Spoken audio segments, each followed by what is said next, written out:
7, 6, 5, 4, 3, 2, 1. You'll never have the sacred stone. Oh, this you crazy mother...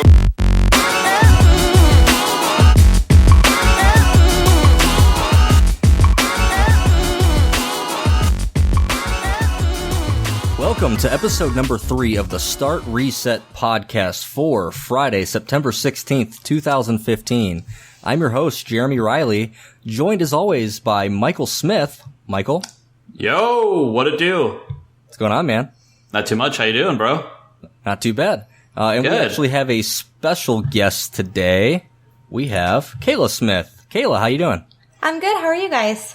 I'm good. It's really good to have you on the show. We've been talking about doing this for a while, and actually up front, I want to apologize to all of our listeners. It's been a pretty long hiatus. We didn't plan this, but some things got in the way, which we'll talk about shortly, I'm sure. But yeah, like, what you guys been up to? Not too much, man. Actually, not a whole lot of anything, just playing Destiny. What about you?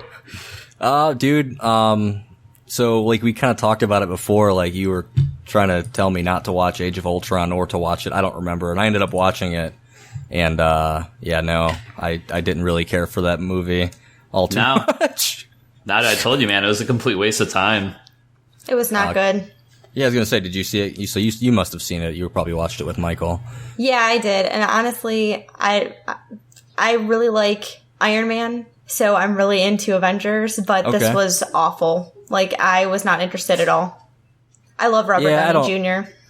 I just feel like Marvel movies have, like, this, like, connect between all of their properties, like the whole cinematic universe, and I just feel like this movie stemmed from nothing and is going to nowhere, and it, like, really bothers me. I don't know, I just didn't really care for it.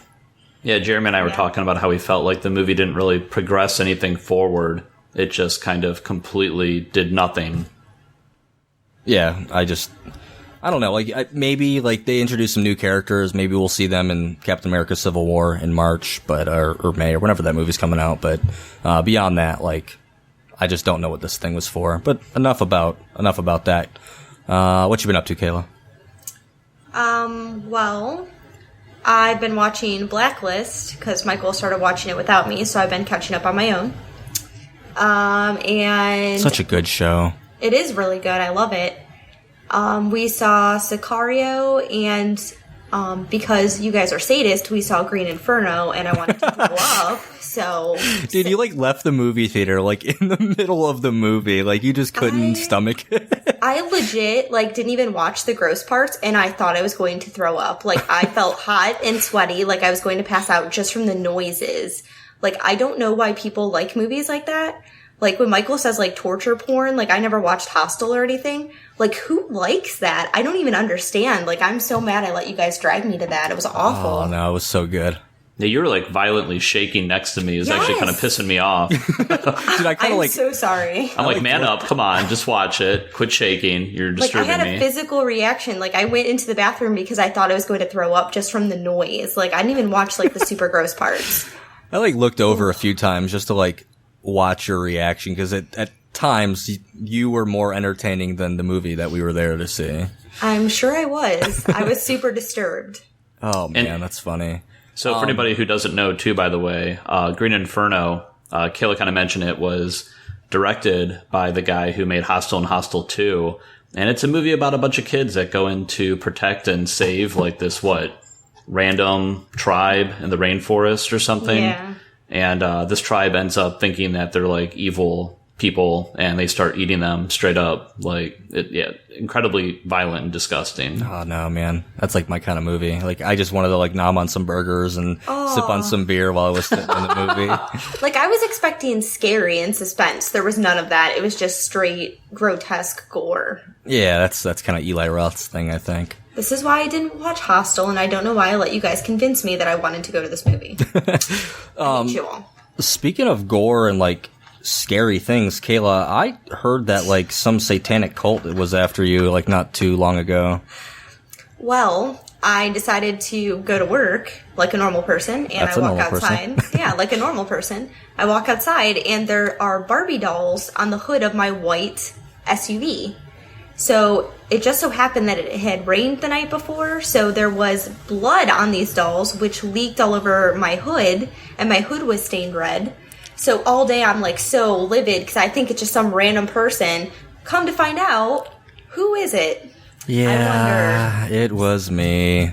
Exactly. So yeah, like my fiance Allie and I, we had decided, like, we had been planning it out for a few days. We're like, let's grab these Barbie dolls. Go to the store, like dollar store. We'll grab these Barbie dolls and we'll like paint them blood red, and we'll like cut their limbs off and like have each other like hold on to their own heads and stuff like that. And yeah, like it was funny because we get to your guys' house. Like, we knew Michael was still at work, and it was dark, and I go to put him on your hood. I get into the car, and I'm like, it's not gonna rain tonight, right? Now he's like, no, it's supposed to be good. It'll be fine. It'll be all right.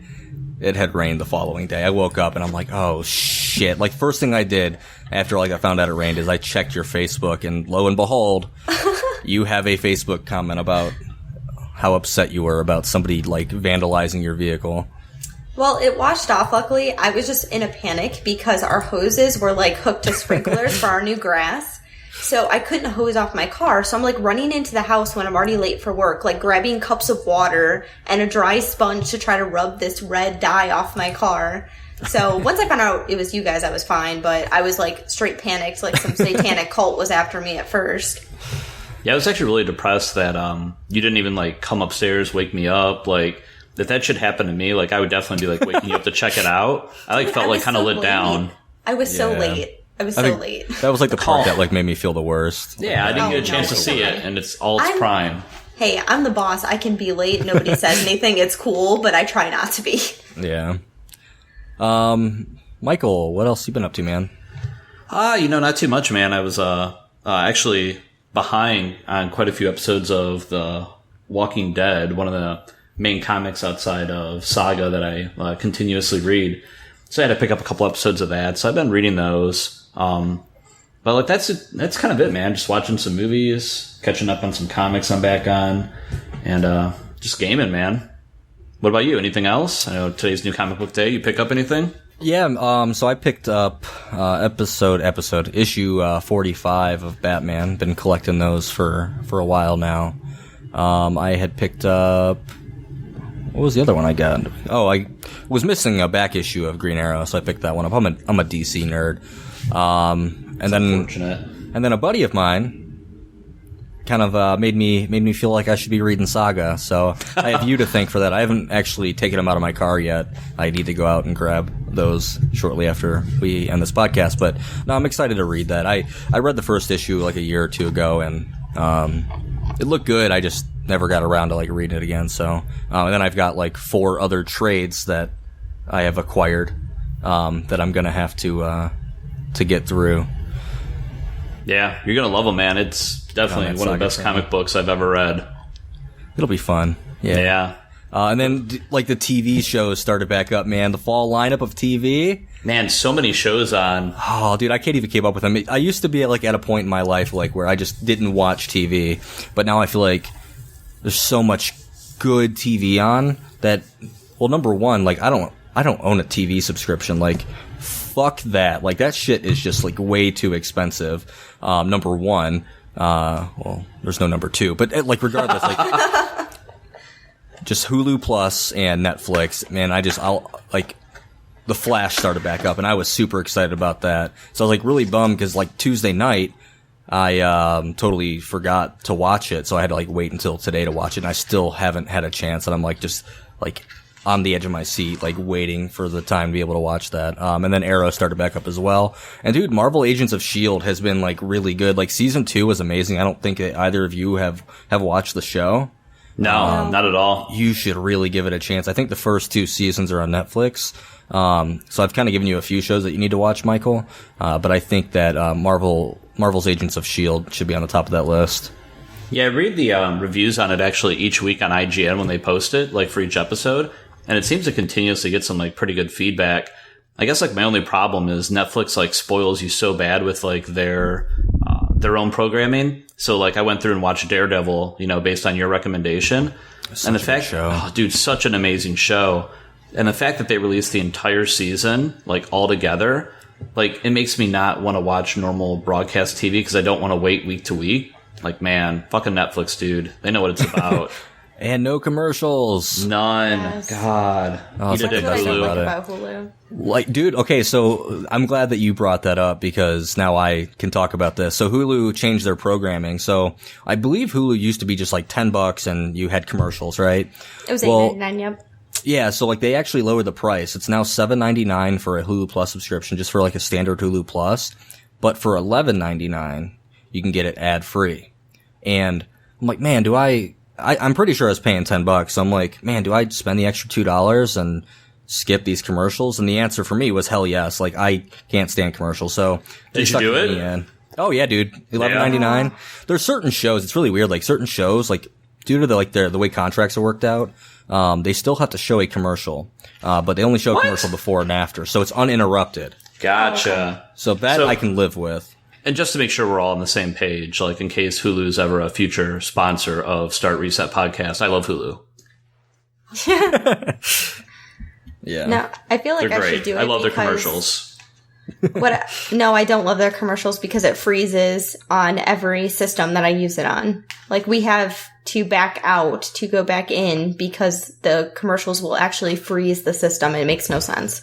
I've So had I'm that actually- issue too, but only with like South Park. It's really weird. South Park's the only show that I have an issue with that with. Law and Order does it too. Like really it happens all the time. So I'm kind of tempted just to pay the extra few bucks just to get it like that as well. Yeah. Fix your shit, Hulu, or just Yeah. upgrade. But I Love you, Hulu. Sponsor That's- us. Okay, so Kayla's our guest. So Kayla, what have you been playing? Well, I think that's a pretty obvious question. Destiny consumes my life and it has for quite some time. Obvious So- question or obvious answer? Well, yeah, I said it wrong. You know what I meant. Really? Captain Corrector over there? I've honestly been playing Destiny nonstop. I'm kind of getting over it and a little bit tired of it. So kind of feel like I want to take a break. Well, I'm not saying all the time, but you have to remember I was playing like Crucible nonstop while you weren't home, and I was playing Destiny with Jeremy and Allie when you weren't home. Like All the Destinies. it's getting in the way of me being an adult All the time. and also it's getting in the way of my RPG time. So I kind of feel like I need to cleanse myself of Destiny for a second. Yeah, isn't this like the 13th day in a row that you guys haven't gone grocery shopping because of Destiny? Yes. Dude, we were supposed to You go know what's funny? tonight. All your fault. I haven't played Destiny in like 3 days, and of course we choose to do it on the day that we're both home and are supposed to be going grocery shopping. Well, dude, I'm not gonna lie. Like, Destiny has been like the leading cause of like why this podcast has not like aired in the last 4 weeks. Yes, raids. Always raids. Yeah. Well, It's now that funny. we're all high enough level, like that's all we want to do. And it's funny because our raid group laughs every time we bring up the podcast because they know that it's not going to happen. Right. It's like just like the ongoing joke at this point. Like, guys, we got to get off by 9 o'clock so we can get this thing recorded. Yeah, Dan actually told me the other day when I was closing the store, actually last night, I said, dude, we raiding tonight? He's like, I'm pretty sure you have to podcast. He's like my dad, like trying to keep me in check. Well, like, I may make sure have that- may have told him to keep you in check so we can record the podcast. Hey, that's don't blame hilarious. me, blame him. He's a bad influence on me. So, you kind of brought up RPGs, Kayla. I saw that Yes. Final Fantasy X and X-2 remake, was on sale at Best Buy the other day. Yes. It was like $35. Like, I was thinking about picking that up, but like, I have it on my Vita and like, I haven't touched it because it's a Vita. Yeah. What's a Vita? Yeah, exactly, right? So I can't decide. Like, I don't think it's on sale anymore, but if it is, I still might consider picking it up. You So, totally Jeremy, should. I have actually 2 copies of it. I have one for PS4 and one for PS3. So if you want to borrow one, feel free. It's really good. Like, I didn't think that it would be worth my time to invest money in a game that I already own for the PS2. And I thought that they weren't really going to do many tweaks to it, but it looks so much better. I forgot how much I love that game. Like, I played through it so many times. Like, it's one of my favorites by far. Yeah, I need to play through it to actually finish it. Oh, you've never Wanna use finished it? it? Oh, the story is so good. Michael's a hater on it, but I probably put like 25 hours into it, like the first time I was playing through it, and I just stopped at some point. Yeah, I was like in the same situation. Like I started playing and like Blitzball just ended up consuming my life, like playing that game. Like I wanted to do it in real life. So that's the only reason I ever stopped playing Final Fantasy X is because I was just trying to play Blitzball because it's so awesome. It's so awesome. It's such a great game. I don't know if I agree. What he really means is that he got stuck on that part with Blitzball at the very beginning and he never passed it. So he's probably like 5 hours into the game realistically. Can't you just like lose that first game? You can. And continue? Yes, the you can. game's horrible. It doesn't matter. That's why I stopped playing. It was a joke. I will Final play Fantasy the Blitzball part for you so that you can enjoy the game because it's really awesome. Don't even care. No one cares what you think. That's why I'm here. I'm gonna stop this lovers feud. Michael. What's your Jeremy? bro? I have been, actually, like, so, same situation, man. Like, obviously, every single day, playing Destiny. Like, but I'm like Kayla. I'm actually starting to kind of get burned a little bit. I think it's mostly, honestly, because a lot of the mechanics that you and I have discussed, like, outside the podcast of just, I think how broken, like, the loot system is, no matter how much Bungie says it's not. And I think even, like, that first day that the expansion came out, and we got the 3 of coins, and we were just, like, loot farming the shit out of... Who was it? Which boss? Draxus. Scourge it's just Winter. like, yeah, I can't tell you how many like repeats of the same things I got, and no matter too much, like Bungie just keeps saying like, oh, we fixed it, you're not going to get the same drops. Like we finally beat Oryx the other night for the first time ever, and beating him 2 auto rifles, the exact same auto rifle. How does 2 of the exact same weapon drop at one time? Like such like bullshit. Like, so I don't know, man. So that's like kind of burning me out about the game. Like honestly, the raid weapons I think really blow. Like compared to even like Crota, I mean like the Fang, the scout rifle, I thought was fantastic. That was a great scout rifle. The fusion rifle I thought was pretty solid too. I know you guys both had the, what was it? The Hunger of Crota, the rocket launcher. That was a great rocket launcher. Black Hammer was so good too. Black Hammer was amazing. I feel like all these guns are just horrible. I got the machine gun, I've gotten the auto rifle, and they were both like infused right into my other guns that are like way superior. So I don't know, man. Like, that what is it called? Anguish of Dristan, dude. Like, if you're gonna make an auto rifle, make it stable. Like, I can't handle that gun because it's just way too unstable. Like, you go to shoot and your cursor moves where it's not supposed to go. But like another issue that I've had with Destiny and it's like its weapons in general for this new, Taken King expansion. Why is there not a single primary with any sort of elemental damage? That's a great question. I've noticed that. I just don't understand. Like, you gotta pull out like a secondary or a heavy to like drop dude's shields. Actually, that isn't necessarily true. The only one I've seen though is Supercell. But that's an exotic, not a legendary. Right. Oh, I'm sorry. I didn't hear the legendary part. Yeah. I don't know. Honestly, I haven't seen any besides the Supercell. What other exotics even have an element for primary? I can't think of any. No. Yeah. That's the only one I've seen. Oh, you're saying from the new raid, right? Or from the new expansion? Yeah, from any of the new guns. I've only seen the Supercell as a primary with any sort of element. An elemental damage, yeah. Yeah. I don't know. Destiny's still good. Like, don't get me wrong. Like, we have a lot of fun playing. Oh, for sure. But it just... But to be honest, like, most of it, I think, is just us. Like, you know, like our core group of like people we play with like constantly. Mm-hmm. I mean, like we just like the banter going back and forth. It's what makes the game fun. I mean, it could be playing anything, honestly. I think we'd have as much fun. Yeah. But I don't know. Like, yeah, I think I'm kind of getting burnt out, man. I'm probably going to move on and start playing some other stuff in my back catalog. Mm-hmm. You been playing anything else? Yeah, dude. Actually, so I just picked up, I know I talked about it on last podcast or the one before, that Legend of Legacy game. So that just came out. Just got that in the mail yesterday. Started playing it a little bit. I don't know, man. Like, really worried. I try not to let reviews like influence my opinions and my thoughts on a game.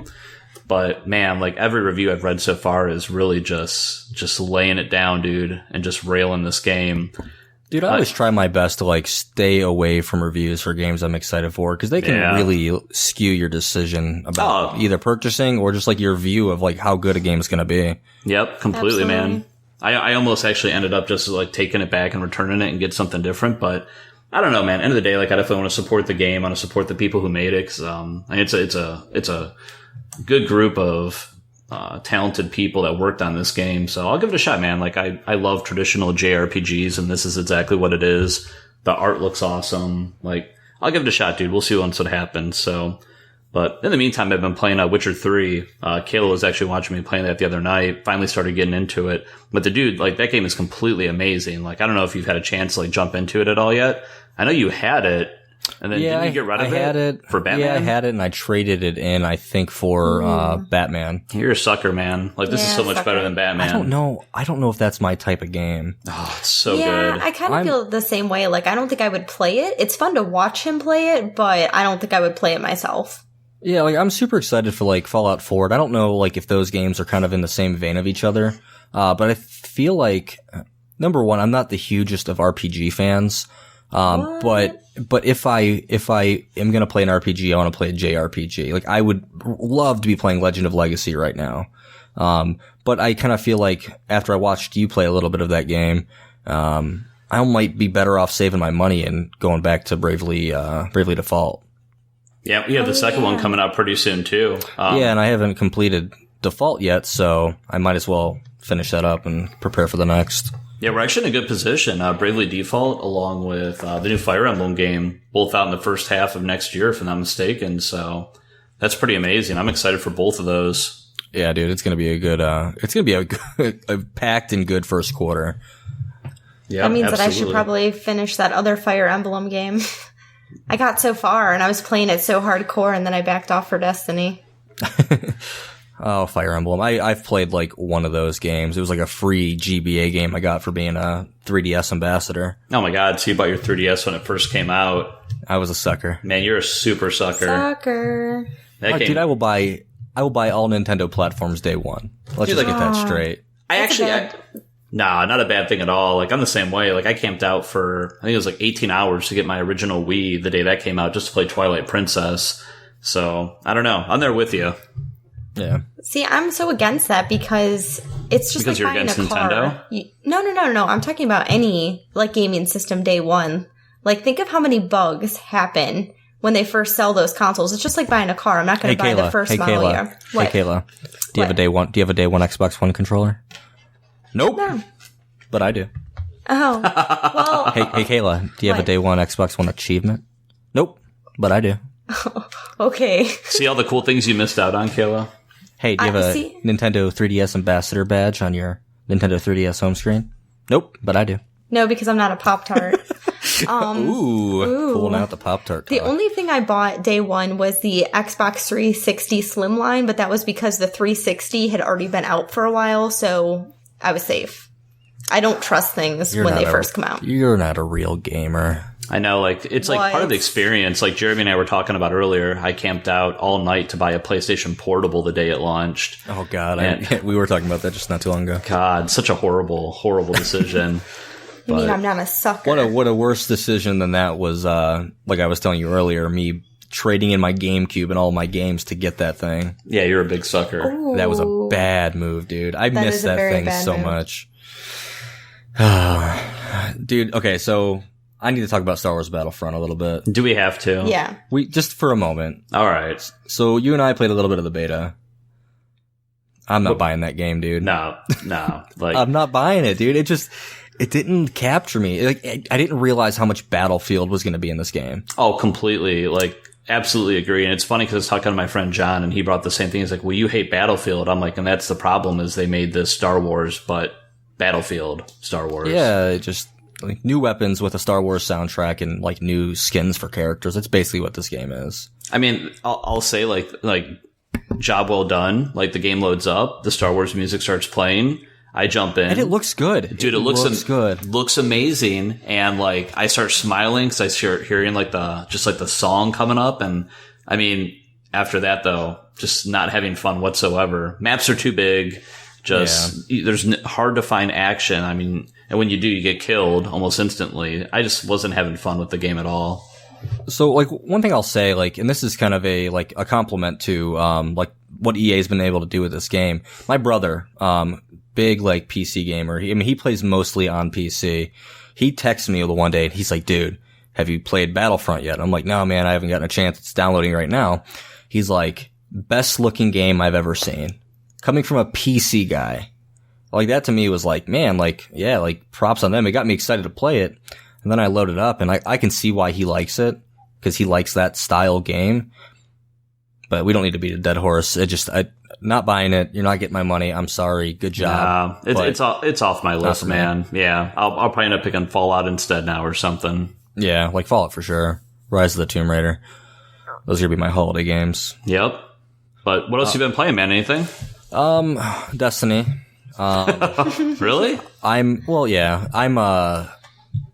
thinking that Destiny is gonna potentially end relationships or potential marriages. So, I'm gonna have to calm down on my attitude when it comes to raiding and people that we raid with. Yeah, I get pretty ferocious. Intense. Yeah, you really do. Like our text message conversations is like, oh my god, so and so keeps fucking up. Get rid of them. Like, I just gotta stop. But yeah, beyond like Destiny, it's been a couple weeks, but I picked up Lego Marvel Superheroes. Well, I didn't pick it up. I had played a little bit of it. It was like a free games with gold in 1 month or something. Was it really? No, I lied. It was like $5 though. Yes, I bought it for $5. Yeah. Yeah. So I played a little bit of that. It's a weird thing to lie about. That game's okay. Like I can see like a family, if I were a dad, I would totally play it with like my 5-year-old kid or something. And then Super Mario Maker, man, like my buddy does Twitch streams as like often as he can. And so a lot of like the game he's been playing a lot of recently is Super Mario Maker. So he'll take like user requests like in his chat. They'll send him a level, he'll try to beat it. So like I'll be watching him, like kind of like following along a little bit while I'm doing something else, and like I'll see like a level that he's struggling with. Dude, I'll pop in the code real quick and like just try to beat him after he's been working on it for a while. It's a lot of fun. Like I don't think I've had as much fun with like a platformer style game in a very long time. Like Nintendo did this one right. Yeah, I think like it'll be one of those games when I kind of get bored and I don't have anything else to play. I'll probably jump back in and check it out, but I just haven't yet for some reason. I don't know why. Dude, I was so amped for this game. Dude, I was listening to the Giant Bombcast earlier, like on the way home from your house, and I'm like, they were talking about Mario Maker, and I come home, man, I'm like, I'm gonna build some levels. I'm gonna send them into these guys. They're gonna play it. They're gonna get fucked. And, no, I didn't even end up playing it. So we hopped straight into the Destinies. Yeah, sorry. Well, it's so much pressure. So you get home and then someone texts you and says, oh my God, let's raid. And like, you don't want to be the person who misses like out on all the cool stuff that happened in the raid. Or could like, happen. Yeah. Cause we're going to be talking about it, but it never happens. I swear Destiny hired like people from casinos because they have like this concept of, it's not even that I want to play the raid. It's that I know there's a chance of something good coming out of it. So I can never pass up an opportunity. But then I go in, I pull the little bar on the slot machine and I get dick sandwiches. So Absolutely. Then I continue to do this over and over, even though I know I'm not going to get anything because there's a possibility. It's genius. Evil geniuses at Bungie right now. And then they charge you for dances and shit. We'll talk about that later. Yeah. I think that's it, man. Like that's mostly like what I've been playing. Anything else you guys been doing? Playing any games? Not really, man. No. Kayla? No. I need to find some new games. Dude, we need to do something else. Destiny consumes way too much. Hey, Kayla, real quick. What? We haven't talked about this yet, but I want to make sure, I guess this is a good time to bring it out because you can't leave where you're at to come beat the shit out of me. You keep saying you want to play Dragon Age. Yeah, I traded that in, so you can't play any Dragon Age. Sorry about that. You traded my game. So first off, I bought it for you, so that gives me parental rights to trade it in when I feel necessary. Okay. We're married. It's a joint bank account. I don't think so. Nice try, but no. Really fun to watch this unfold live. Hey, what? I did this, however, because the Game of the Year edition just came out, and I wanted to spoil my bae and get it for her to make sure she felt, really good about wanting to jump back into Dragon Age. People can't see you flicking me off. Cute. Darn it. Throwing some major shade. And that's a game that I'm still on the fence about. So it was horrible. Didn't need the Game of the Year. Such a bad. You don't need the game at all. It's horrible. I loved Origins, so I didn't play the second one because I heard it was shit. So this one I was like, okay, I'm gonna be super amped about it. I'm gonna give it a chance. I don't know. I like the open world concept, but it gets really freaking old very fast. Going back and forth and doing the same quests in different areas, it's kind of stupid. Is that kind of like what Witcher does, though? Yeah, but I will say this, there's like no connection to these characters at all in Dragon Age. Like, it could have been like a big pile of shit walking around, and I could have felt just as emotionless about it. Like, The Witcher, like, good dialogue, good text, like, I care about the characters. Just the writing you could see was, like, really important to one game, where it was not important at all to another game. Well, it's super strange, because Origins, like, you get really attached to the characters. They have, like, a really good backstory. They spent a lot of time on the plot. This game, they didn't set it up at all. Like, it's really strange. I know what they were going for, but I guess it's just not my kind of game. Like, I like the plot. That's why I play RPGs in the first place. So yeah, I guess you can skip the Game of the Year edition. I'm still going to beat the shit out of you for taking my game, but, we'll save that for after the podcast. But keep in mind, too, like, whatchamacallit, BioWare, I mean, they lost a lot of their key talent. They've had a lot of their, like, main writers of their games, like the scenario writers and just, like, the overall, creators of like their content and their stories have left and gone on to form their own studios, gone to other studios. So, yeah, I mean, clearly it's kind of showing. It definitely shows. And there's a huge gap, in my opinion, from Mass Effect 1 and Mass Effect 2 to Mass Effect 3. Just complete different level of quality between those games in terms of story. So, yeah, I never played, which is super weird because it seems like a game I'd be super into, but I don't know, space RPGs, I'm not sure. But then again, I play Destiny and it's in space, so I guess I really don't have a leg to stand on with that one.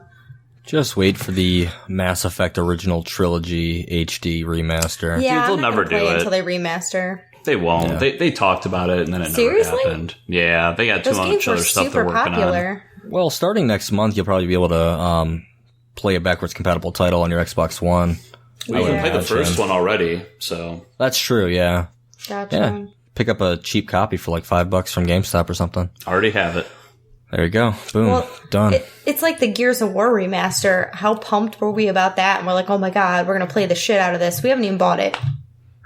Yeah, like, I played the beta for that game, and some of the, like, concepts they put into, like, 2 and 3 weren't in 1, and they didn't bother to add them in. That, like, really bothered me. Like, it used to be, if you were, like, perched up against the wall, and you would start roadie running, you would release from the wall. In this game, you just stick on the wall. I'm like, I couldn't get down with that.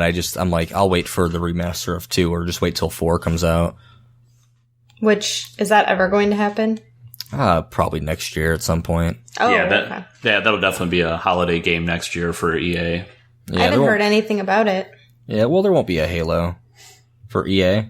Microsoft? Are we talking about Mass Effect, or are we talking about Gears of War? I was talking about Mass Effect. Yeah, okay. Michael's off topic. Gears of War comes out in March. They've already announced that. Right. Well, okay. I missed that. You didn't tell me that. I knew that, but I blanked on it. Yeah, you're like changing the subject there, bro. I didn't want to let go of the Mass Effect conversation. Apparently not. So there's another Mass Effect coming out? Yeah, Mass Effect 4. Interesting. Boom, boom. Yeah. All right. So, like, in the last, like, 3 or 4 weeks since we've been here, it's been a lot of news, and it might just be a combined effort, like, a combined thing of, like, not, like, there being a lot of news and us just having so much stuff to catch up on, but regardless, there's a lot of news. The first of which, Star Fox for the Wii U was delayed, till next year. That was supposed to come out in December, and we're not getting it anymore. So many people are sad about that right now. So many people. Like, it's not the fact that people are upset about this game, but it's about, like, what does this mean? What does it mean? That they don't have confidence in this game, first off, which they shouldn't because it looks like crap. Well, okay, so they shouldn't have confidence in this game, you're right, because it does look like shit. Or at least the build of it that we saw looked like shit. Yeah, I don't understand why they would even show that. Like, it doesn't look good. But beyond the fact that it's, like, utter shit and it's getting pushed back, like, think about it in terms of, like, holistically, like, what does this mean for Nintendo? Like, are they trying to, and this is, like, what I kind of think, are they trying to extend the life of the Wii U? I'm sure. Is the NX not going to be out next year, like everybody thinks it's going to be? I honestly don't think it will be. I really don't. I will be blown away if it does. I don't see a world in which that system comes out next year. It has to, but it won't. So I think it still comes out next year. Really? But yeah, like, okay, so which game did they move up to replace it? The Mario Tennis game, right? Yep. So they moved up Mario Tennis. It's kind of taking the place of there not really being a like key Nintendo game for the fourth quarter other than like Yoshi's Woolly World, which I think Yoshi's Woolly World could have sustained Nintendo through the beginning of next year. Just for, so excited. Yeah, just for like the whole amiibo thing, those crazy amiibo collectors. But I don't know, like let's say Star Fox comes out in like first half of 2016, and then you get Zelda sometime in the second half of 2016. Are they really going to try to stretch this console another holiday? The Wii U, I mean? They can't. What are they going to release for it? They have absolutely zero third-party support. We've already kind of been told, but not told, that the game Retro is working on it. Everybody thought it was going to be a new Metroid game for the Wii U, is going to be for the NX. So that's already one big company making a game for a future platform for Nintendo. So, I mean, what else is on the horizon? Yeah, like not really a whole lot at all. I think it's going to be Star Fox if they get it good, and Zelda, and that's just not enough to carry a console that is being developed by one company, and that's Nintendo. Two games aren't going to hold that game hold that system for another year. NX will be out next year. I'm telling you guys that right now. I'm calling it. It'll be out November. You don't think that Nintendo is banking on the popularity of Zelda to try to push it through? Because like people are super hyped for that game. They probably think they can push it. People who want Zelda already have a Wii U because they already bought Smash Brothers. They already bought Mario Kart. Yeah, true. I just like, they're not going to sell any more consoles. They're going to be lucky to sell another 2 million units before the end of next year when the NX hopefully comes out. Once again, this is beating a dead horse, but I don't know. This thing is still coming out next year. I don't know what Nintendo's like thought was here. Maybe the game was just, they finally realized how shitty it was and it just needed more time, but NX has got to come out next year. Speaking of Nintendo, how long do you think the new 3DS has bought them life cycle wise? I honestly don't think the new 3DS was a big enough jump for them to, like, it didn't warrant a release. No, this thing didn't. One game? It didn't need to exist. Like, you've got, Xenoblade Chronicles, for, like, the remake or whatever from the Wii. And there are some games that use it. Like, Majora's Mask, you can use the second analog nub to, like, position your camera. But you could have done that with a Circle Pad Pro if you really wanted that additional control. Now, the new 3DS, it may have added a few more sales, but like the people buying the new 3DS were people who already owned a 3DS. So it's not getting new customers. Those people aren't going to be purchasing more software, which we all know software is what makes these publishers money, makes these game manufacturers money. So I don't know. 3DS is getting long in the tooth. The thing's been out since 2011? Oh man, yeah, it has been a hot second. Is that it? Are you sure it hasn't been longer? No, I think 2011. I'm gonna fact check that. You could fact check it. I'm going to. The original DS came out in 05. The Wii was 06. 3DS, I'm pretty sure, was 2011. It was about a 6-year life cycle. For the I don't know. DS. While you're looking at that, I'm gonna move on. I will have the answer. But you're right. 2011. All right. Never question you again. Don't question his Nintendo knowledge. You know better. I can tell you everything there is to know about Nintendo. Except Nintendo that the original name for Super Mario Brothers 2 in Japan. Oh my god. Here we go. We won't even go there. We're not going to talk about that. Yeah, 'cause I was right. We're not. Twilight Princess HD Remaster. Is this real? So I saw this on Twitter today. Yeah. Yesterday. So, like, what is this? Like, what's the whole story behind this? So, what apparently has happened is that some people have data mined the Wii U eShop, and they found some information on not only a Zelda Twilight Princess HD remaster. So, a lot of speculation's going around. Is it going to have to use, like, Wii controls? Or now can you just use, like, a Wii U Pro controller? How much of, like, an HD remake is it? Is it, like, a full remaster, or is it kind of like a Wind Waker, like, upgrade like they did? Which, if so, I'd be totally fine with that. I think they did a great job with Wind Waker. It looked really, really nice. That game held up very well over the years. I can't know that I'd say the same about Twilight Princess just with the art style. But outside of that, they also found some information on some other Wii classics coming to the eShop as well, too. I can't remember off the top of my head what those ones were, but I know Mario Galaxy was on that list. I can't imagine that it would be very hard for Twilight Princess to get remade. If I'm not mistaken, that game was built on the Wind Waker engine. It may have been. Yeah, I'm pretty sure I remember that. So if they were able to do it with Wind Waker, I don't see why it would be too difficult or cost too much resources for them to do this. But I guess the question for me is why take away resources from a mainline Zelda game that they're currently working on as a new game? Yeah, and I think it just comes to outsourcing. They probably just have another company working on this for them, something that doesn't take away from anything that they're working on or doing. Probably very minimal effort, if anything, on Nintendo's part. Yeah. So what's this Allison Road Kickstarter business about? Kayla, you're all about this game. You can... I didn't watch the video, so... I'm not saying it wasn't all worth about watching. Really. So basically, they were on Kickstarter, and they were raising a decent amount of money, but they actually found a studio. It was the one that did Worms. It was like Team 17, which I'm kind of sketchy about that because the only game that I saw in any of the articles that they made is Worms. So, well, they're just publishing it, though, remember, too. Right, they're not, actually making it. I guess that's true. But they backed out of Kickstarter now, and they're actually with Team 17 to make the game. So they're, people are pretty positive about it. At least they pick something up, and they don't have to rely on Kickstarter to get it out, so... I'm going to pose a question. So, were they going to hit their goal?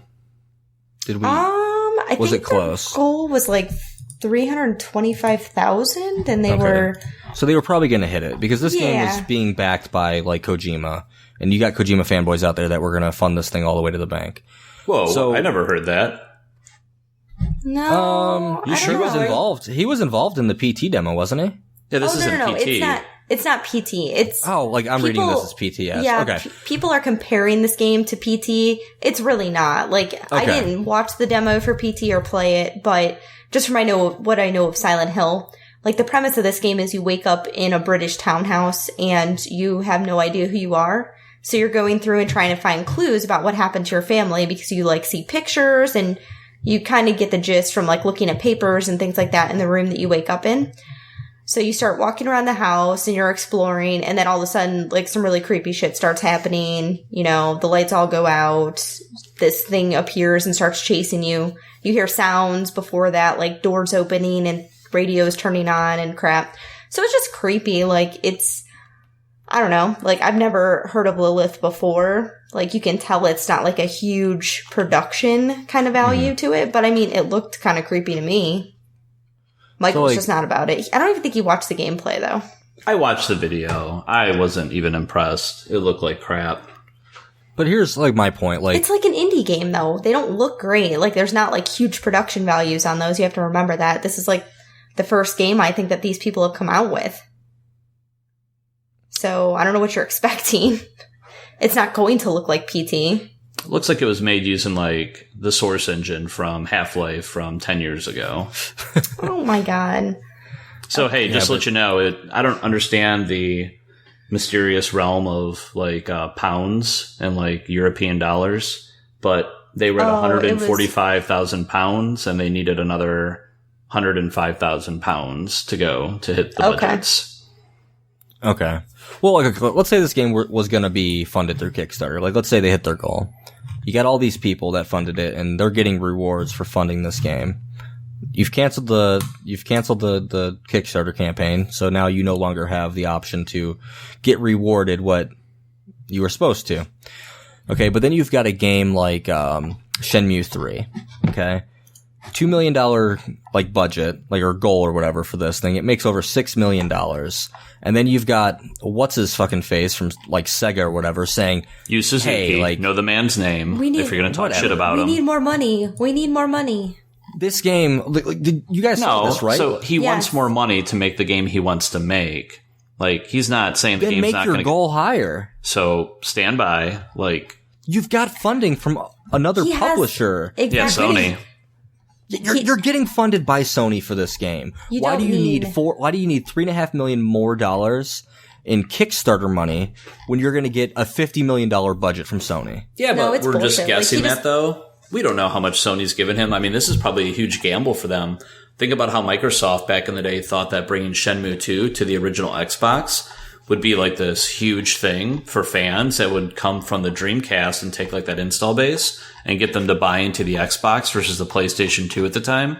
And, I mean, it didn't really happen. You know, Microsoft didn't sell a ton of copies of Shenmue 2.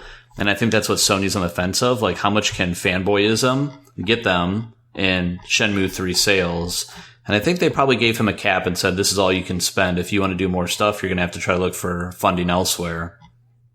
I don't know. But look at how fast they hit their goal. Like, shouldn't that be a clue to Sony right there that they have a fan base for this game? You don't need to keep asking the fans to give you more and more money. Like, it just sounds like the article, like just the quotes from him, like, I would really like more money. Like, that's great. Everybody would like more money for their game, but do you need more money?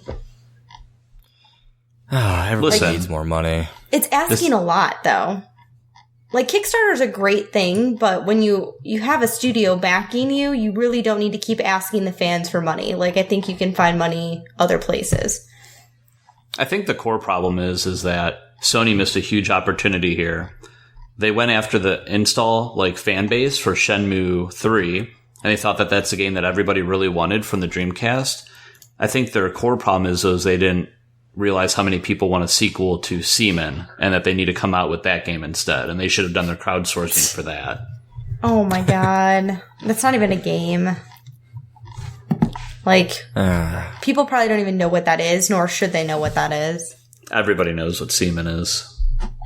It's the weirdest fucking excuse for a game I've ever seen. Like, I don't understand it at all. Like, what is fun about that game? But anyway, we're not talking about games from like 20 years ago. Yeah, and I'm honestly bored of this Kickstarter thing. Kickstarter is a good platform, but I feel like some of these guys are. It's okay. I want to have an argument about this, but this could take a while, so I'm gonna just go ahead and breeze over this. About how bad Kickstarter is when okay, now you're gonna force me. You have you're gonna force me. Yeah, it's fine. We can argue about it. If you have good intent, like let's say you have no funding, you're just an independent developer, you're like a 2-man team, and you have no way to get this thing made because you just can't afford to. But you have a really great idea, and you go to a crowdsourcing like campaign like this, like dude, it could be good.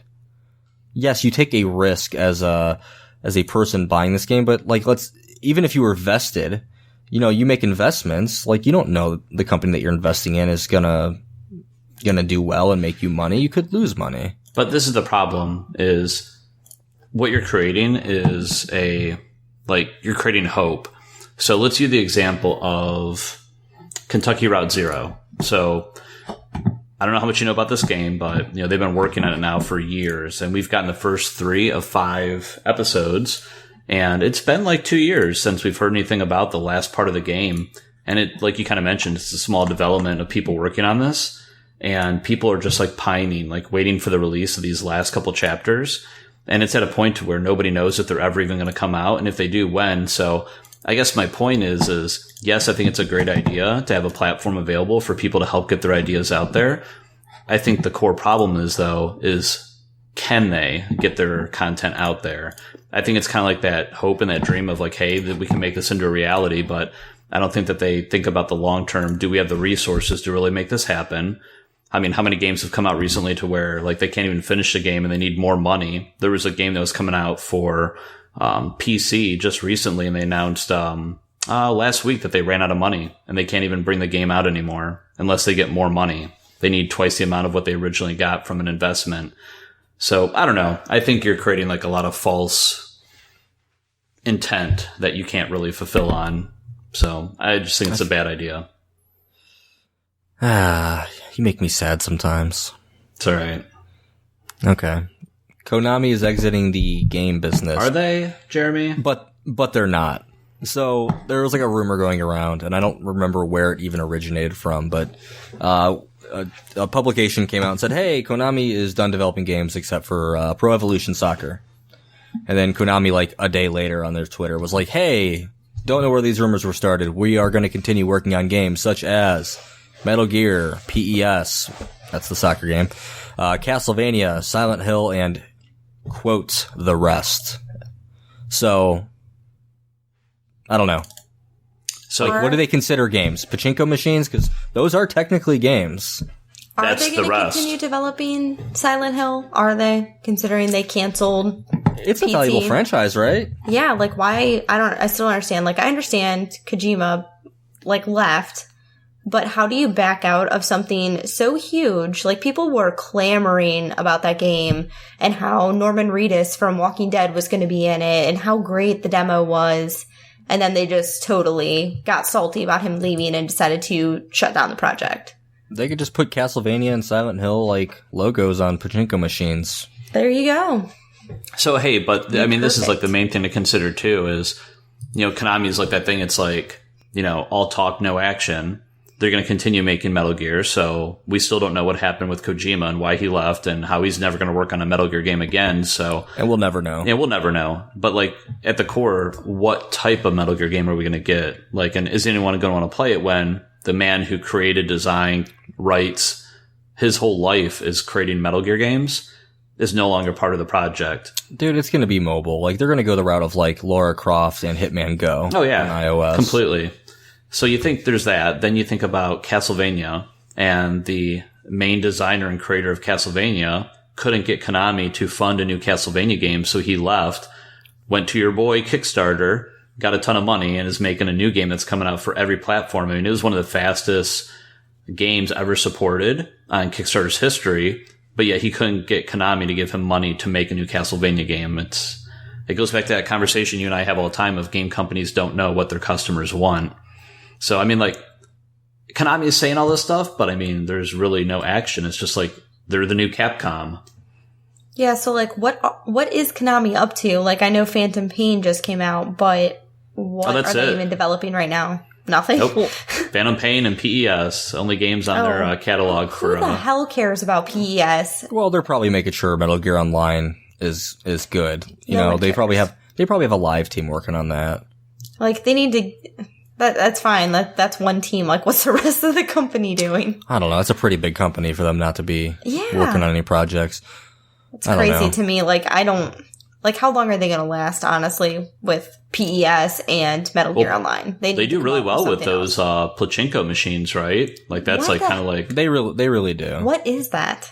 I don't know. I don't even know what that is. It's like a slot machine or something. They have a whole bunch of these over in Japan. Yeah, people love these things. They fucking go ape shit for them over there. I should probably know what they are if I'm going to talk about them. But you would think so. At least you know the name. I've never heard of it in my life. Yeah, and I might be making up the name. It is Pachinko. No, you okay. Okay. Good. Well, no one cares anyway. We care about the games. Come on, Konami. Get with the program. They're going to just be another THQ situation within the next 2 years. Oh, I bet, man. Like, I mean, we even had those rumors for what? Half the summer that we're going to see Microsoft buy the Silent Hill franchise from them and revive it and do something. And then that just kind of completely went away, that rumor. So that's a shame because at least they would do something with it. Yep. So it wouldn't surprise me, man. This long-term bet, Konami will not exist in the way that we know it by this time next year. They will no longer they'll have just like Pachinko machines or whatever the hell they're called. By this time next year, I guarantee that we won't see another game physically released from Konami outside of PES. And even then, I mean, it just doesn't have the sales that FIFA does, even though it's a better game. Okay. Yeah, you're right. Yeah, FIFA's a better seller. PES is better critically acclaimed. Okay. Hopefully this is the last time we talk about Destiny on this podcast. Will it be? Oh my god. I don't know. It really won't. We'll never shut up about it. I mean, in today's show. But, how do you guys feel about these microtransactions? So, I'm cool with it if it stops at emotes. I don't think it will, because Activision has a really nasty habit of bringing it into games like Call of Duty. I some reason feel like they're going to make it like shaders and other cosmetic things, which, I mean, I understand that it's cosmetic. It doesn't affect gameplay. However, we're used to getting shaders for free in the game. So if you're making me pay for something I once got for free, I'm not really cool with that. That, again, doesn't affect gameplay. Other people are super worried about, what if they make it so that to get exotic weapons, the best weapons in the game, you have to pay for it. I don't know if it would go that far. I don't think Bungie would allow that. I think it's good that they gave everybody free silver. I think it's kind of shitty that they made some of them more costly, so you have to pay $5 more for 100 silver. You get more silver than that, but you know what I mean. Like, they're 500 silver for that, and Bungie gave you 400. Like, everybody wanted that Carlton dance, and they couldn't afford it, so people were pissed. Yeah, I can agree with you. I think the only thing that we may see this branch out to will be like emblems, shaders, things that aren't gonna affect like the core game or gameplay. Like, I don't know, what really kind of makes me kind of think is, companies obviously want to constantly evolve and grow and change and find other sources of income to stay relevant. My question is does Bungie need to do that? Like, do they feel that they need to have a microtransaction system to stay relevant when it comes to like a financial standpoint? My instinct says no. I think they have a ton of money. I think they have a huge following and a fan base, and I don't think that they need to do this. I think this is like a very non-Bungie decision, and it seems weird that they would just do this. Like, I don't see the value in why they thought there was value in doing this. I feel like somebody forced their hand. Well, maybe, yes. I think Activision has a large part to play in this. Activision likes their money, but they're going to keep a live team on Destiny to continue to develop new quests, new missions, whatever it may be, public events, whatever. Stuff that you would normally pay for, and stuff that would be 3 to 6 months, between expansions that you could actually, pay $20 for. So if people want to pay $5, $10, $20 for a pack of emotes or shaders or whatever emblems, whatever it might be, I'm okay with it, because if I don't end up buying those things and it doesn't give me an advantage over, player X in the Crucible, then I continue to get the other stuff that this live team is working on for free. So I'm okay with it. So I want to kind of challenge that a second. So, there's the concept of free to play games to where then you buy content for it to keep the game going. Something like a, Guild Wars, or even Neverwinter that's available for the Xbox One platform. They give you the core game for free, but then you buy expansions for it, and that's kind of what keeps the servers alive, keeps them creating new content, keeps their people having jobs to make that kind of stuff. So I guess my only complaint would be is I don't really feel that that's the case with Bungie and this expansion, because the content we've gotten so far, and, Bungie says, no expansion until Destiny 2 comes out. That's going to be the new content that you guys will get. This will last you for a year. And all the stuff we're going to release is going to be timed events and stuff that's going to get released throughout the year, like extra missions. So I don't feel like that stuff is being paid for by things like having a live team that focuses on that, because of these paid for extra curricular things like emblems or shaders or emotes. I feel like it's just shit that's already in the game that they've locked us out of. Think the sleeper simulant. The gun's been there the whole time. They just unlocked a quest for us after a certain amount of time to allow us to access the content. So it's almost like DLC that's been bundled on the game, and it's just locked out, and we don't have access to it until they say that, hey, you can now play it. And that seems like total bullshit to me. I don't think that's the case, man. I think it's stuff that they really are working on, that stuff that was not included in the Taken King. Mm. I think the sleeper stimulant is the 1%, man. That was there, but it was a secret. A secret that you were meant to find at some point. How quickly, that was kind of the question. But we didn't find it. They unlocked a quest that they eventually just gave us access to be able to now try to obtain it. Did they unlock a quest? Yeah. Or it was a quest that did you go through steps that were necessary to take in order to unlock the quest? So yes and no. So you got the fusion rifle drops that you turn into the gunsmith. But think about this, regardless of when you got those, the quest didn't unlock until, 3 weeks after the expansion came out, or whatever it may have been. So, it wasn't a case of you did something to unlock it. it just unlocked after a certain amount of time. I don't know. And like what they say about, oh, hey, it's going to last you until Destiny 2, even if they throw us like a mission, like with the sleeper simulant, I don't think that's going to last. Like, okay, so I log in today and I have one more mission. Like, it's already kind of getting stale for me. And that's the thing, is a lot of people binge play Destiny. I don't know how they think that, you know, no expansion for a year is going to fly. Is this game That's why they're releasing free missions that they're working on right now. Yeah, but like, You've already paid for them. but You didn't pay for them. But like one mission, You paid for like, the Taken King. even if it's new missions, I don't think that's enough. Like, they're not going to release a huge pack of missions. It's going to be like one mission a month or something like that. It's not going to be enough to keep the game relevant for a year. People will still play it, but again, a lot of people dropped off after the disappointments with Dark Below and House of Wolves. How many people are going to drop off now that there's not a huge dump of new content? Like, I would rather pay for an expansion and have all that new content versus waiting for them to do like, oh, hey, we made enough money from emotes, so now we'll make, 5 more quests. I'm not interested in that. I'll give Bungie my money. I just need them to take it. I feel like I'm getting ganged up on. That's okay. No, I know.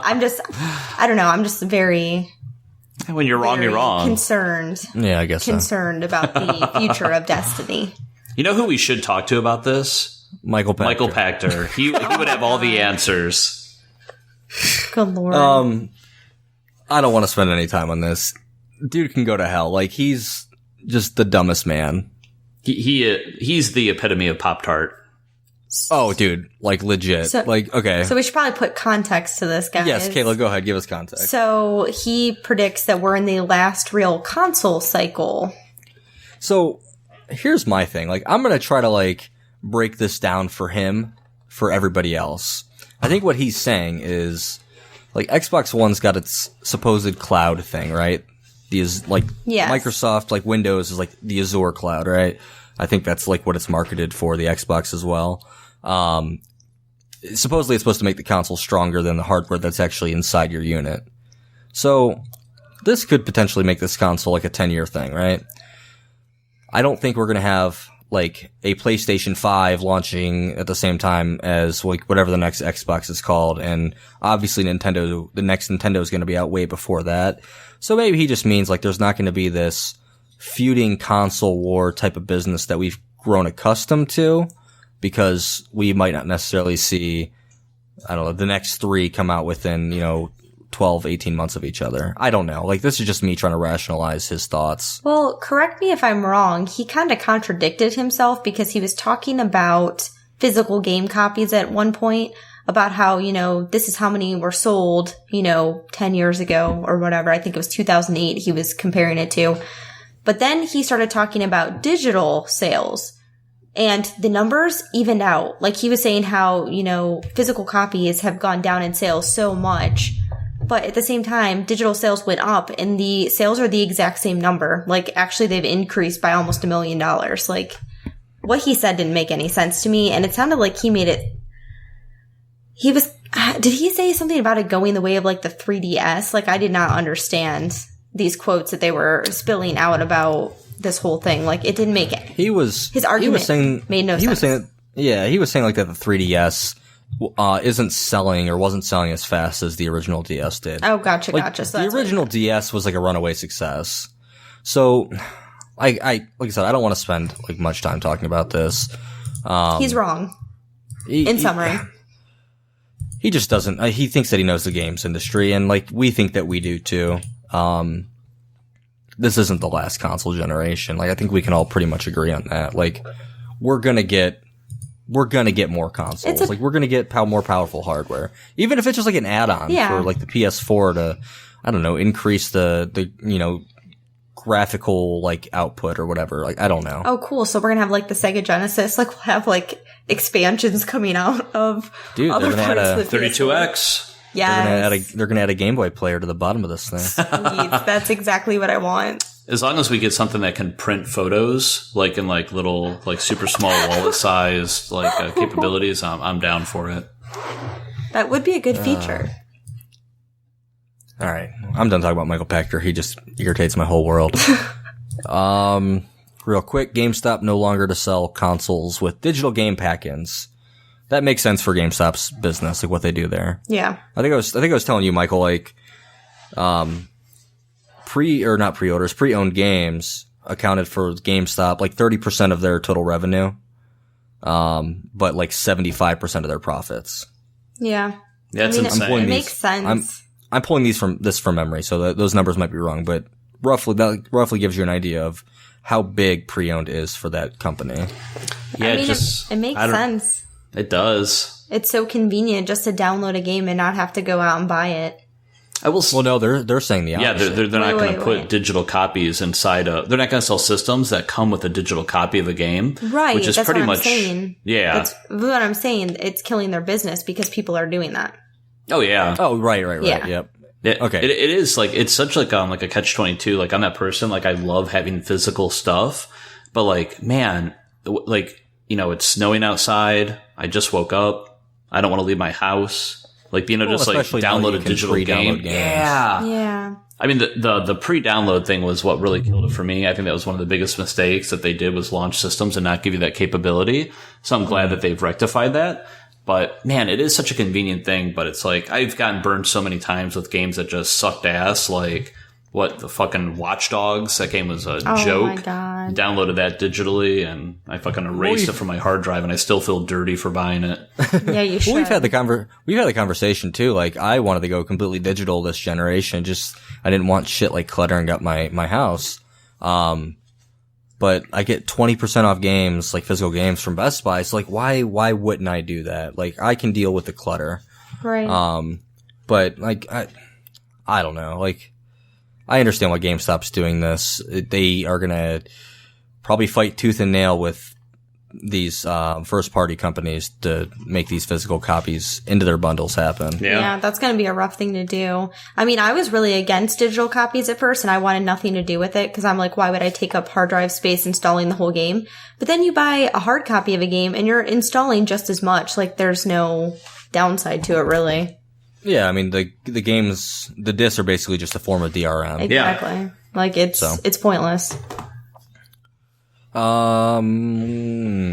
What's next here? Black Ops 3. Ooh, this is a big one.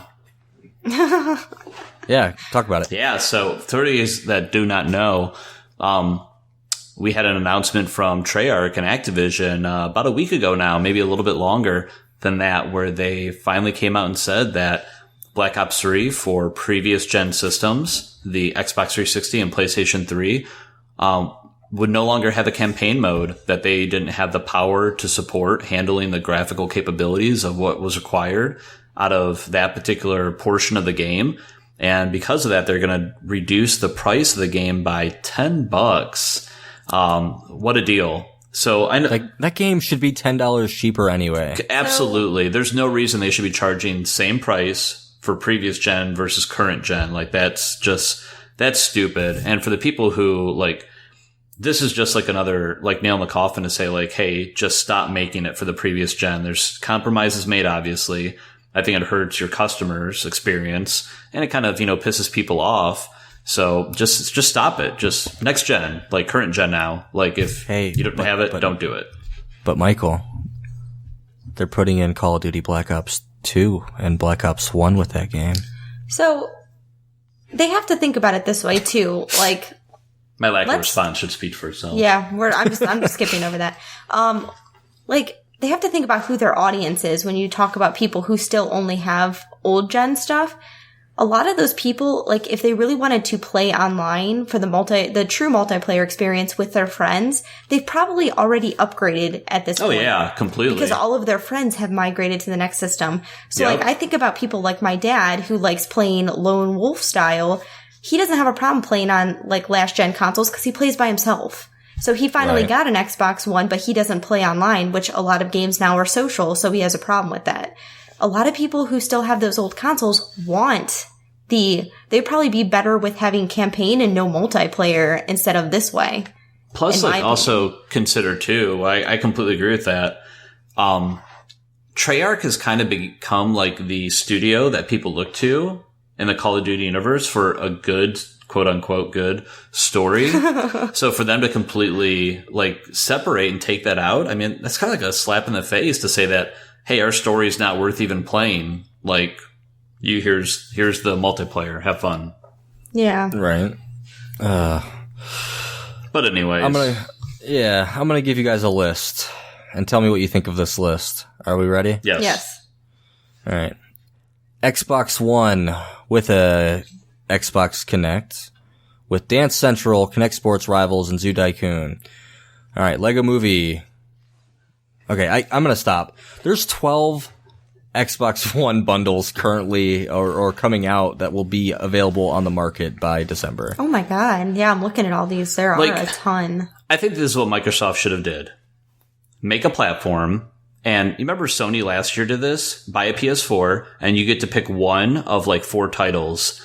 Like, yes. Microsoft, like, I don't understand. Like, I understand the hype, right? They did a week where every single day they released a new bundle system, but it's games that have been out for 2 years. It makes no sense to bundle it. Like, I don't know who the audience is that they're trying to go towards, but why not just release one core system? Well, actually, maybe do 2. One is a 1 terabyte. One is a 500 gigabyte. One's $400. One's $350. They get to pick and choose like one downloadable title out of like maybe 5 or 6 games. Like, I don't understand how hard that was of a concept to come up with. I think like what they were doing with all these bundles is trying to meet the broadest audience, right? I agree with you. Like, they should have just like let you pick a game, like buy a console that's just a console, get a game for free. But they're trying to reach a really broad audience, and I think they're trying to give, or at least show value, because they knew the PS4 price drop was coming soon. Yeah, I mean, that makes sense. These are going to be just digital copies of the games anyway, I'm assuming, correct? They are, Yeah. so GameStop can suck a dick. So probably, honestly, for them, I mean, yeah, like the marketing cost for a lot of this and like the production, they have to make different boxes for all this crap. It probably doesn't cost them a lot though, since they're not packaging physical copies. They're just putting, a code in there. So maybe that's why they were like you said, they're trying to appeal to a broader audience, and it's not super cost prohibitive. So why not? But also think about too, like, I'm a parent. I want to go buy my son a new Xbox One for the holiday season. There's ultimately going to be one bundle that is more popular than another bundle. So when that customer goes in to buy that game bundle and it's not available, they feel like they kind of have missed out, and they're forced to now either wait, be disappointed, buy a different bundle than buy the physical copy. So why like limit your audience? Like, why not give them the most options? So I don't know. Yeah, because you figure any store you walk into is going to have dozens of copies of a popular game at any given time. Right. So That makes sense. So speaking of Xbox One, I just got a little nugget of excitement today with my Windows 10 update, Jeremy. I've been telling you to opt out of that thing for weeks, man. Yeah, and I'm an Really idiot, excited. and I kept forgetting and or pushing it off and not remembering. So, And then you got the update. and I got the update, and it's super fucking confusing. I will say, okay. I like the interface. It looks nice. It looks Dude, prettier. it looks so good. It doesn't it's work very well, but it looks pretty. It's so much easier to get to things that matter. Yes. Like, I'm gonna kind of break this down as best as I can describe. So, you're playing Destiny, because it's always Destiny, and you hit your guide button, you scroll to the left, you're already at your friends list. You don't have to open it; it's already opened. Okay, that's super cool. You hit down one time. Okay, by hitting down, you get to your party. Hit down again. You can see your messages. Hit down again, you got your notifications. Like, they've just streamlined that process so much. Okay. On your dashboard, like, as soon as you launch, you just hit down twice and you're already at, like, your pins, like, your games, like, the stuff that you want to get to. Like, they've streamlined it, but it's super beta. So, like, we knew it was going to be broken. Like, they said, hey, like, this is going to have issues. Some games might not work. And I've had some bad experiences, the last 2 weeks since I've, received it, where like my game will freeze, or like an app will force close, or my party chat it'll kick me out. So I'm sure it'll be corrected, but man, like, they're cutting it close. Like, if this is a recent build, I'm worried that this thing's not going to be ready for November. Yeah, like, I was so scared to get this update, obviously, because I didn't uninstall it, but I was so scared to get it just based off of the amount of like people that I've talked to at work, or read online, like previews on, and how it just has completely bricked their Xboxes. They can't do anything. Somebody that I know actually had to take his in and get a new, like use his warranty to get a new system because it was that unplayable. He literally could not play one single game. And I mean, we're already through the middle of October. I mean, we're just hit the middle of October. I mean, we're going to be hitting the holiday season soon. Like you said, how much of this is ironed out and ready to go to ensure that we have a smooth launch this holiday? Mm-hmm. I guess the upside of that is, hey, like everybody else is getting their backwards compatibility next month. So yeah, that means more games. Exciting. More games, at least 100. Speaking of 100 more games, how much stuff has released in the past couple weeks, this week, and the next coming weeks? All of the stuff. All the stuffs. Like we're in the bulk of it, man. Like this is the like game season, which I love and hate. Yeah, like there's so much stuff to choose from. So like you're gonna have a good game, but you can't play all the good games, And you're gonna be broke. You're gonna be super broke. And your wife's gonna yell at you every time that you pre-order a new game. Dude, you just... Especially when she gets text message updates every time you swipe a credit card. Oh my God. Moving on. All right, so I'm going to kind of graze through the stuff that came out like the last few weeks. So Skylanders Superchargers is out. FIFA 16 is out. Animal Crossing Happy Home Designer for the 3DS came out. NBA 2K16, Tony Hawk Pro Skater 5. Tony Hawk! Gross. Oh man, I want to like that game so much and it's just not letting me like it. So, I'm not buying that. For good reason. Yeah. What else? Valiant Hearts and The Walking Dead are free, for October with games with gold. I think Valiant Hearts is already free. Walking Dead starts, tomorrow or the day after? Oh, actually by the time this podcast goes up, it'll be free. Yeah. Which means you missed your chance out on Tomb Raider if you didn't get it already. Oops. You got 22 minutes, Kayla. You better do it. Michael has it. I'm not too pressed about it. Elite Dangerous, Rock Band 4, Chibi Robo, Ziplash, and the Uncharted Nathan Drake collection all came out over the course of the last 3 weeks. So, moving into what's new this week. Wasteland 2 Director's Cut. Don't even know what that is. Nope. Alright, moving on. Dragon Quest Heroes for the PS4 came out. Kayla RPG. Can we talk about that for a second? So yeah, you could do all the talking because I know nothing once again. Oh, I'm so excited for this game. I just want to talk about Square's decision on this. So did you know that Square Enix? Whatever. So I love Square Enix. If you really need me to add that in, people know who I'm talking about. Did you know if you Twitch stream this game, you have to use or turn the music off on it because otherwise it's copyright infringement. What? Are they using licensed music? Like, I kid you not, there was an article on Kotaku about it, that if you Twitch stream this game, you have to turn the music off, otherwise there's a copyright issue. I don't even understand that. Yeah. Well, like, how are they detecting that during a live stream? I don't know. Like, why even come out and say that? Like, you want people to advertise your game. Twitch is a great avenue for, games to get out there so that people can want to play them. It's absurd. Like, it doesn't make any sense. And I mean, it's being mocked mercilessly, but, oh, okay. It says YouTube is currently the only video service in the West approved to use if there is music on the video. Which is backwards because that's interesting. Normally where you have the biggest problem. Like, I don't understand. And it says due to the soundtrack. So I don't know. It's got to be licensed or something. Yeah. It doesn't make you look good as a company that you have requirements like that. I'll tell you my bigger problem with this game. So it's actually made by the same studio that partnered up to help make Hyrule Warriors for the Nintendo Wii U last year. And so it's like a ripoff of Dynasty Warriors, but with a deeper system in terms of roleplay mechanics, which the game looks pretty. It looks like a nice game. Combat looks pretty generic, but fun and mindless. But Enix has come out multiple times and said that if this game doesn't sell well, it is going to make them leery of releasing more games in the Dragon Quest franchise in the US in the future. So like, this is my problem. If you're going to make that decision based off of a game that's a spin-off and a rip-off of another game, like, you clearly don't understand, like, the gaming industry and the business, because... Or the audience. Yeah, I mean, like, people don't care, and that's a great point, gaming audience, like, people don't care. Dragon Quest, like, core audience does not give two shits about a Dynasty Warriors ripoff. They want the new Dragon Quest game. They want the 3DS Dragon Quest remakes that have been released in Japan, which still haven't come out in America.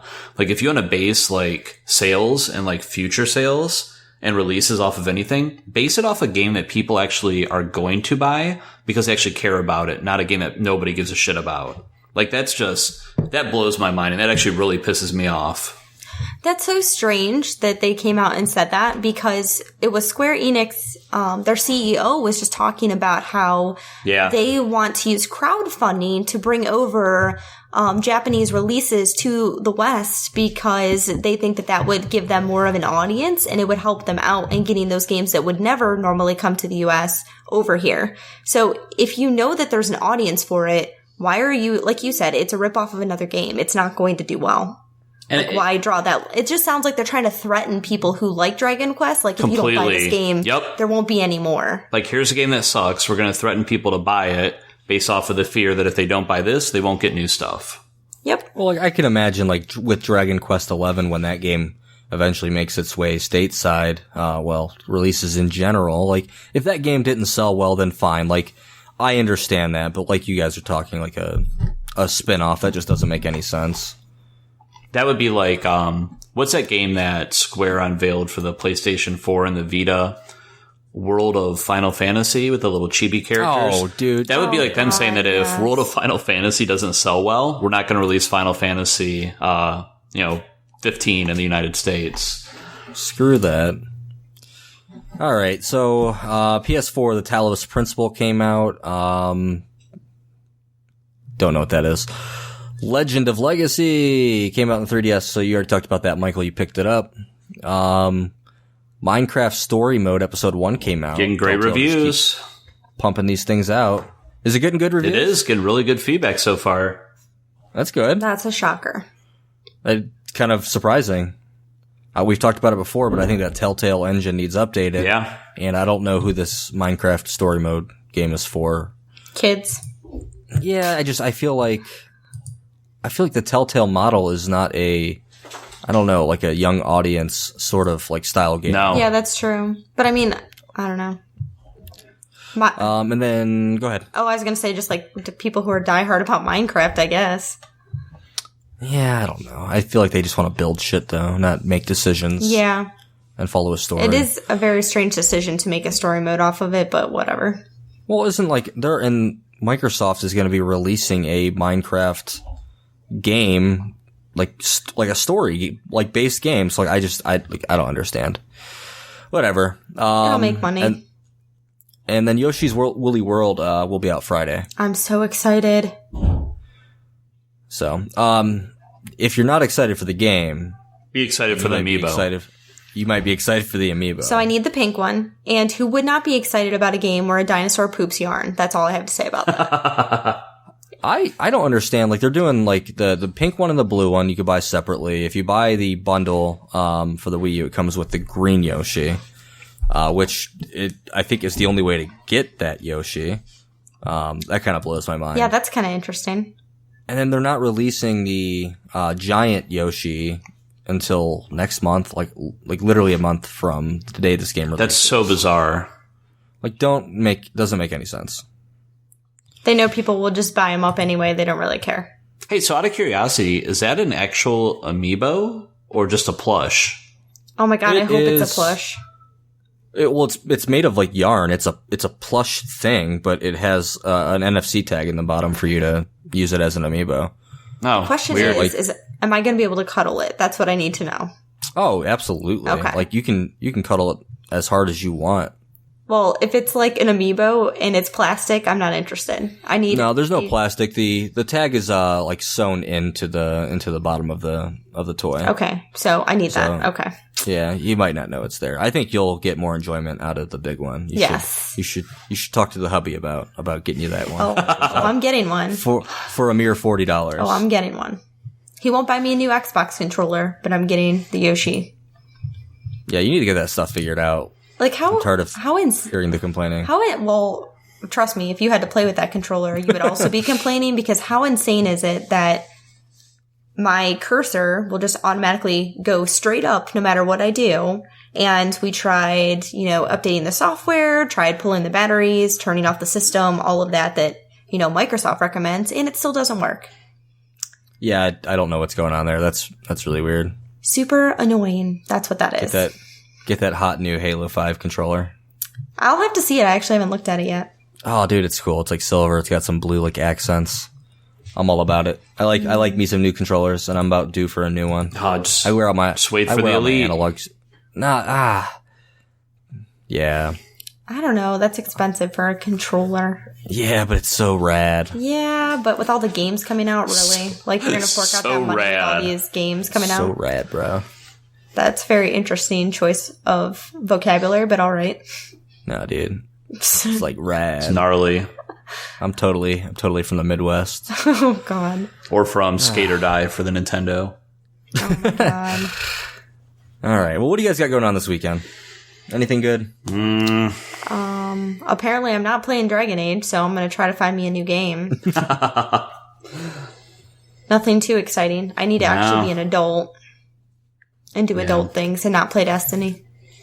But Destiny's so much better than being an adult. I agree, but my house does not agree. Supposed to carve some pumpkins this weekend. Oh yeah, dude. Forgot about that. We gotta get the biggest and bestest pumpkins. You guys know what designs you're gonna do? Oh, completely. I don't know how to carve a pumpkin, guys. I haven't carved. She's never carved a pumpkin in my life. What is wrong with you? Last time I got pumpkins was when I was a kid, and I wasn't allowed to hold a knife. So stand by, Jeremy. This is also from the person who had never seen Princess Bride or Goonies ever. There's a good reason for not seeing Goonies. You've lived a sheltered life. I have. Trust me, I know this. Never carved a pumpkin. Did you never hang a stocking above your fireplace? No, I had a stocking. Well, I didn't have a fireplace. We were poor. What the? Okay, well, just a form of words. I don't. I'm too tired for this shit anymore. Okay. Is that the show? That's the show. I think that's the show. All right. Well, thanks guys for tuning in to this episode of the Start Reset podcast. We should be back next week. We will be back next week. I have all the confidences. All the confidence. You have Kayla's word Destiny that we will be back next week. Destiny Strike. You can find me at Twitter at Friction321. That's FRIKTION 321. Our temporary home for this podcast is going to be at nextgenweekly.com. Stay tuned. We're working on some stuff to get that in a more permanent home. You can find us on Twitch at twitch.tv/startreset. Hopefully we start doing something there. And then we're also at Twitter at twitter.com/start. I don't remember, _reset. Should probably know that. How do you not know this, social media manager? I should probably know this. Michael, where can we find you? So as always, you can find myself and the rest of us on Xbox One, my gamer tag Hippo Eater on PS4 as well. And always looking for more people to join up and do some raiding with us, get berated, yelled at, and talked about behind your back via text message. By Jeremy. Let's be clear, the rest of us are accepting. This is correct. We love everybody we play with. Can't do things. You can find me always on always on the Facebooks at Hippo Eater. I'm not on the Twitters. On Facebook? On Facebook is Hippo Eater. Yeah, yeah. You can look for me by that. Yeah. Oh, okay. Also on the Instagrams, where you get to see lots of my elite Nintendo gear, such as my new Analog NT. So, yeah, check us out. Play some games with us. And Kayla, where can we find you? Well, I don't do Twitter because I'm old. So, you could find me on Xbox One, and my gamer tag is the Cray, it's supposed to be the K-Ray, but, it's TH3 space KR, A. Oh my God, you're confusing me. 3. And yeah, that's about it. I mean, you can find me on Facebook, but no one cares. You guys got to get in on this Twitter action. Dude, I don't understand. I'm totally cool with tweeting stuff for the show, but I'm not cool with doing it personally. Like, no one cares what I'm doing that much. Like, okay, We don't care about your rainbows. I just had a coffee. Let's talk about it. Don't care about my what? I Your think, double honestly, rainbows. Michael. Oh. Michael, we should make a safe for work version of the way Kayla's sister reenacted the way that she used to use the rest. Oh my god. And I'm going to post that all over the Twitters. I was Let's do it. 5. Let it go. I was 5 years old. Anyway, Moving on. All right. change the subject. The change of subject is the end of the show. All right, guys. We'll reset this thing next week. Thanks for listening. Bye. Bye.